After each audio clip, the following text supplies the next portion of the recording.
Hello, my sweet summer children. I'm back with the juice to get you through the long night.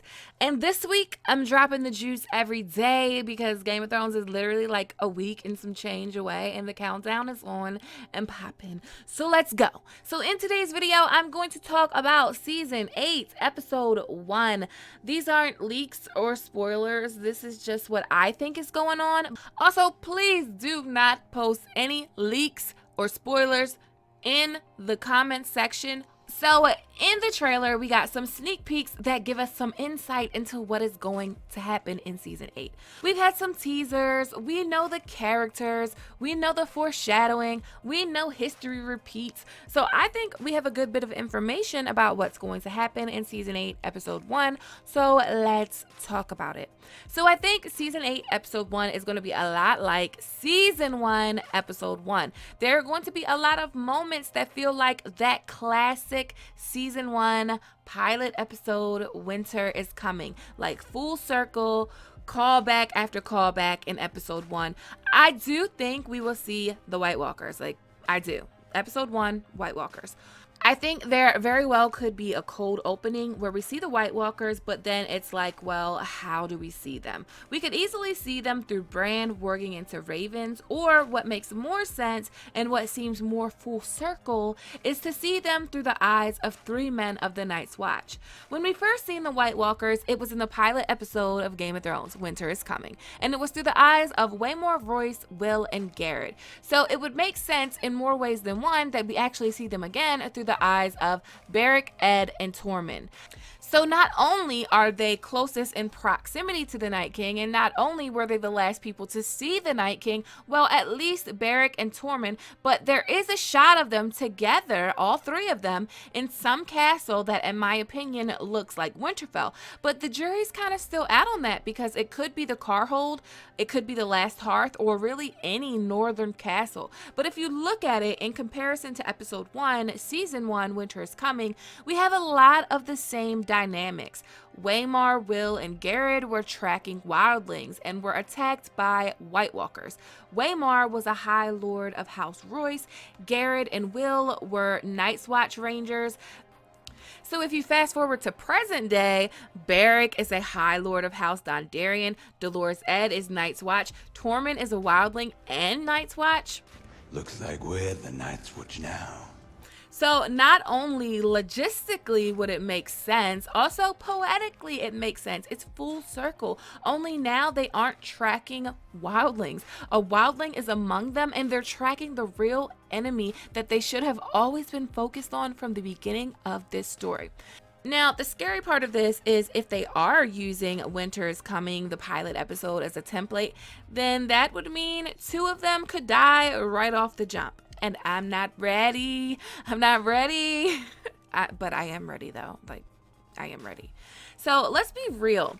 For this episode, I feel like it's all eyes on Winterfell. It's all about Winterfell. I actually think they could actually title the episode Winterfell. Season 7, Episode 1 was titled Dragonstone, and it was all about Daenerys coming home to Dragonstone. So Jon coming home to Winterfell with an army and dragons would make sense that they would call the episode Winterfell. So I think we are going to see Winterfell preparing for Jon and Daenerys' arrival. I feel like Bran, Sansa, and Arya will meet up, and Bran will say they are close. Jon is close, him and Daenerys, they'll be here any minute, like he'll see it. So I think we'll see a little preparations, like Sansa being the Lady Catelyn, the Lady of Winterfell, preparing Winterfell. On the other side of things, I do think we are going to see Jon Snow and Daenerys prior to their arrival to Winterfell, because most of the stills of them, it looks to be northern landscapes. Also, the dragons seem to be in northern landscapes, and Jon and Daenerys seem to have on the same clothes in the stills that they have on when they're going to Winterfell. But I mean, she might only have 1 coat, but then again, she's a queen, so she probably has more than 1 coat. I'm just saying. But anyway, their arrival to Winterfell is going to be so similar to the arrival of Robert Baratheon to Winterfell. The long procession of soldiers and horses and knights and dragons. The little teaser of Sansa and Daenerys was definitely a callback to episode 1, Winter is Coming, of what Ned said to Robert when he arrived to Winterfell. Also, if you think back to that first episode, Arya wasn't with her family. Like, is she ever with them? She was in the front with the small folk eyeballing the Hound, and in the trailer she's with the small folk eyeballing Drogon. She looks beyond excited to see him, like to see the dragons. The same look that she gave the Hound in season 1 episode 1 is echoing to the look that she gives Drogon in season 8 episode 1. So it's all echoing back to that first episode. Even in the trailer, there is some kid watching the procession like Bran did in season 1, but from the opposite side. Bran watched from the castle of Winterfell. This kid is watching from Wintertown as this great procession makes it up to Winterfell. Oh, it's gonna be so good. Like, I'm already getting the feels just talking about it. So they are all going to meet up in the courtyard of Winterfell, but let's talk about the actual dynamics of all of the things that are likely going on in Winterfell, like the amount of reunions that we are likely to see, like, and how characters will react to each other. So let's start with the most anticipated reunion. Arya and Jon. I'm fully prepared to like bawl my eyes out about that. And I hope it's a really good one. Like the reunion between Sansa and Jon in season 6, I hope it's like that. So there is Arya and Jon, there's that reunion, and then there's the Hound. The Hound was last with Daenerys and Jon. So if the Hound is with them, then the Hound could also reunite with Arya and Sansa. Also, there's the Sansa and Tyrion reunion. They will be reunited. Sam and Jon, Bran and Jon, Jorah and Lyanna. I mean, Jorah and Lyanna, technically, they've never met, but they are family. And there will be just like a ton of reunions and a ton of stuff that probably gives you the feels in episode 1. But there is gonna be some problems. And I want to talk about those problems. And there are gonna be some problems between Sansa and Daenerys.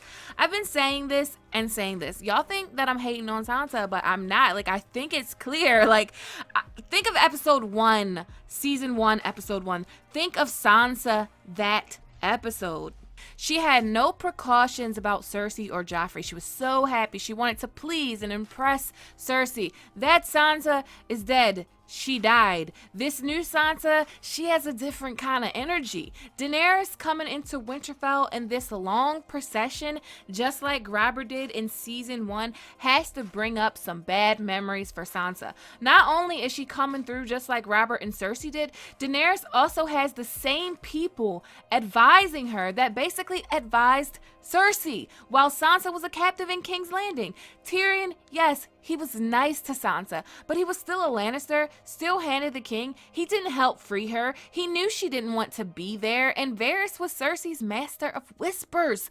I mean, she has no reason to be pro-Daenerys. Sansa doesn't know her.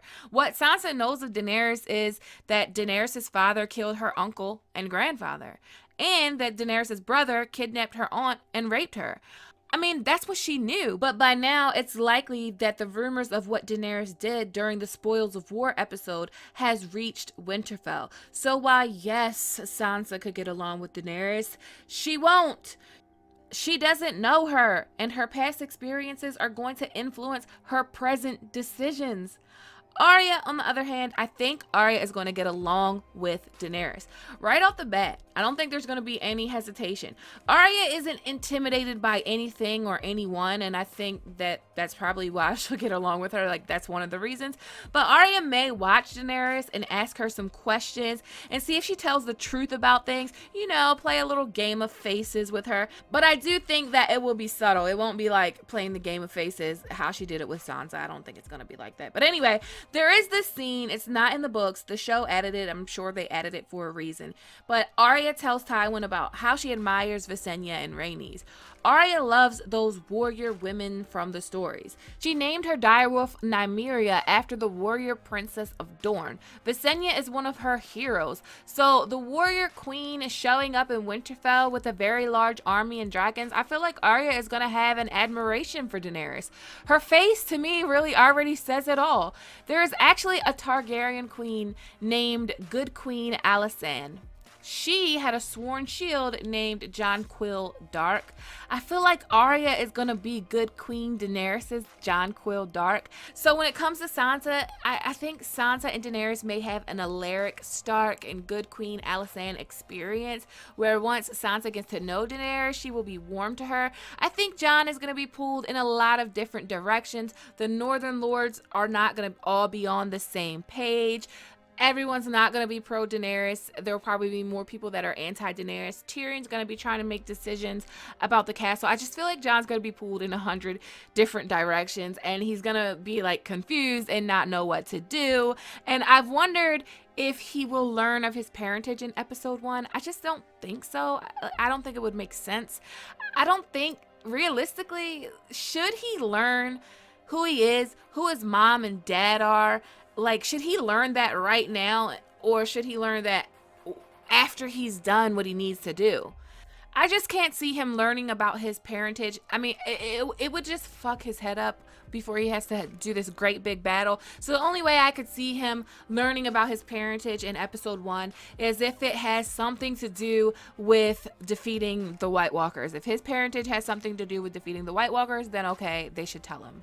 I think Bran is going to probably pull Jon aside and meet with Jon privately and tell him of what happened at Eastwatch. And then at some point, after everyone meets up, hey, how you doing? There is likely going to be an assembly in the Great Hall of Winterfell. Northern Lords are going to be talking shit, like always. What's new? Jon is going to make a speech about Daenerys and how she's so bomb and how she saved them beyond the wall, how she lost her dragon doing it. And Daenerys is likely going to be batshit crazy, pissed out of her mind when she finds out about Viserion. Like, I think 35 to 40 minutes of this episode is going to be consumed with what's going on in Winterfell. And the other remaining minutes will be the White Walkers, like a few minutes of White Walkers, Beric, Tormund, and Ed versus the White Walkers, and then maybe a few minutes of Jaime in the Riverlands, and then Cersei in King's Landing. I think the Golden Company is going to arrive in the same fashion to King's Landing as Daenerys' army arrives to the north.